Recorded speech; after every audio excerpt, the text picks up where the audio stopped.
Are you nervous about posting on YouTube or your social platforms because of the comments you might get on your channel? I've been there, and as somebody who's been in this industry for a lot of years, I've gotten a lot of really mean, nasty comments. And last night I was talking to someone who is an aspiring influencer. She was nervous about posting on social media and her YouTube channel because of what might happen in her comment section. And I had to tell her, it's going to happen. If you are a person who is in the public eye, who is on the internet, you will get a lot of hate. But there's a couple of things to keep in mind as you're navigating this path to get through it a little bit easier. The first thing is that a lot of these comments that seem like they're directed specifically at you aren't actually directed at you. They are copy and paste trolls. I've learned that as my channel has grown, I've seen the exact word for word comments over and over and over again because they're copy and paste. One person wrote it once and everybody's like, oh, that's a good thing to lob at that person. Let me use the exact same thing. And so you're going to start to see iterations or exact replicas of things over and over and over again. It wasn't directed at you. You're also going to learn that you're not going to please everybody. You will be too fast or too slow. You'll be too feminine, you'll be too masculine. You'll be too fat, you'll be too skinny. You'll be too loud, you'll be too soft. You will never please everyone. The thing is, we are meant to attract and repel. We want to be polarizing people because that's how we develop our audience. We don't want to be middle of the ground, lukewarm people because nobody remembers those people. We want to be people who attract the right audience and push away the wrong audience. So if people are leaving negative comments, they're not your audience. They're not going to buy from you, and their opinion does not matter. Now let's step back into this because as you're reading through these different comments, it is going to hurt. It will hurt your feelings. It's not going to make you feel good. It's not going to be a fun time. There's a couple things you can do to navigate this as well. The first is to not read your own comments. If you feel like you are going to be hurt by these things, have a trusted friend, an advisor, your sister, your mom, your virtual assistant, read them first. They can go into your channel, block anybody necessary, delete the bad things, and then you can come in and answer the things that you need to answer. Now, for most people, that's not going to be super helpful. You're going to want to be dealing with your comments as they're coming in. Now, you can set up filters for keywords. If you keep getting the same things over and over again, you can block certain words. But for the most part, you're going to have to start developing a tough skin. Now, I'm going to tell you, the earlier you can do this in the career, it is going to make it easier for you. So if you can take those scars at the beginning of your career, when you get more in alignment with what you're doing and you're bringing in more people, you're getting more views, and those comments really start flooding in, they're not going to hurt. So once you have gone through this and you've toughened up a little bit in the early infancy stage of your career or your channel or your platform, it's going to be a lot easier as you progress. I'm at the point where I'm getting hate on the daily on my channels, and I am no longer hurt by most of this. Now, that's not to say that it doesn't hurt at all. It does ping a little bit, and it hurts for a few minutes, but I do not give myself the time to think about it beyond the ability to either respond, ignore, or delete. Now remember, you are somebody who gets to be in charge of your social space. If somebody comes into your house and does something you don't like, they don't have to stay there. You can delete them, you can block them, you can respond to them and engage if you need to, or you can ignore it. And I have videos on how I choose whether to acknowledge, ignore, or block and report all of those comments on the channel, so make sure you're checking that out on youtube.com/KMRobinson, but you want to make sure that you've got a process for that. If you figure that out in advance, it's really easy to then take action or inaction on different things when they come in. So at that point, you want to make sure you're navigating this very intelligently and with a strategic eye.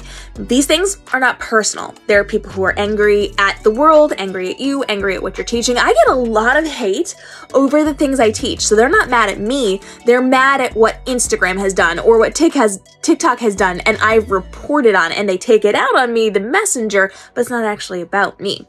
So really, it's going to come down to the acknowledgement of the fact that there will be mean people who come after you and who target you and who are not nice to you. There are going to be trolls who will leave lots of mean things. There are going to be people who copy and paste mean things onto your page, and that's just something that's going to keep coming up. If you do see things that keep coming up over and over, block it with a keyword. You can use the full sentence. If that full sentence keeps showing up, block that, and that way it won't take out all the other things, but just those specific things. Have people run interference if you need that, but for the most part, you're going to have to get used to people saying things that aren't super nice. And again, it's not about you. And I know It's easier said than done. This is something I had to learn over many years. I didn't get to this stage of my career overnight. I had to learn through people being really mean. People in my real life, friends and family. I had to learn through mean people on the internet, and it's something you're going to learn as well. But if you can sit down beforehand and decide how you're going to handle it, how you're going to handle your comments, if you're going to have other people do it for you, if you're going to do it, have a plan for reacting or not reacting to these things. So have specific guidelines you can refer back to, and then have a process for how you are going to help yourself mentally and emotionally when you come across something that is a stumbling block for you. If you hit a comment that is just going to derail your day, how in advance are you going to handle this? Do you want to take an hour off? Do you want to contact your best friend and talk about it for a few minutes? Do you want to ignore it? What do you want to do? What do you need to do in order to be able to move forward? Have a process in mind beforehand so that you already have a playbook on how to react to these things. Because when you hit them in the moment, it will stop you. It's very jarring. It is not a fun thing to go through. And if you hit it in that moment, you're not necessarily going to know where to turn, what to do, how to do these things. So if you have a playbook for yourself on steps to take, you then know exactly what to do, or you have steps that you can then tweak to match the situation you're in. But have that basic plan so you can move forward and actually get things done, because we know that meanness and rudeness and all these things can absolutely derail your day, even your week. Knowing in advance is definitely going to give you that playbook, those guide steps to go forward so you can keep moving even when those things happen. Have a way to process this and then tuck it away. Now, I will give you a bonus tip because I didn't do this at the beginning of my career, and I wish I did, and I forget to do it even now. If you get interesting comments that are not nice, that sting a little bit or are weird, screenshot them. Before you delete things, before you ban people, before you block them, before you report them, before you ignore them, screenshot it.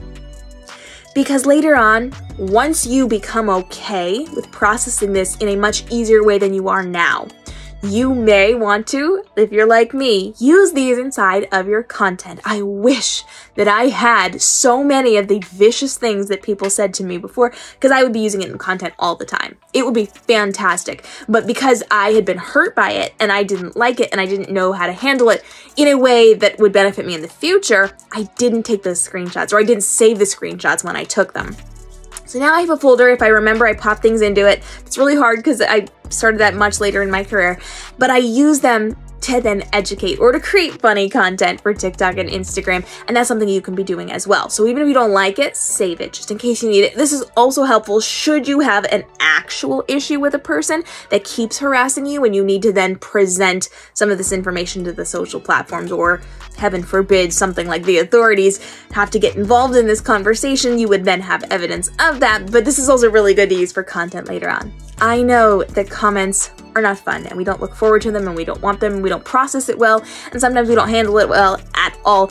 That is why it's so important to make sure we have a guide, a playbook, things that we know we're going to be doing to take those next steps, even if we have to tweak them along the way, to make sure that we're taking care of ourselves and our platform within the context of interacting with our audience and with people who slide into our audience who may not belong there. If you've got questions on this, or you want to chat about this, I'm in my comments. Go ahead and hang out with me. Make sure you subscribe, hit the notification bell, because every single day we're dropping brand new content to help you level up on TikTok, Instagram, YouTube, live streaming, and more to save you time and effort so you can get back to running your business and living your best life and not dealing with the haters. Stay tuned for more, and if you've got questions on business strategy or how I've survived the last 2 decades of running a business myself, go ahead and drop those for me. I'll see you in the next episode.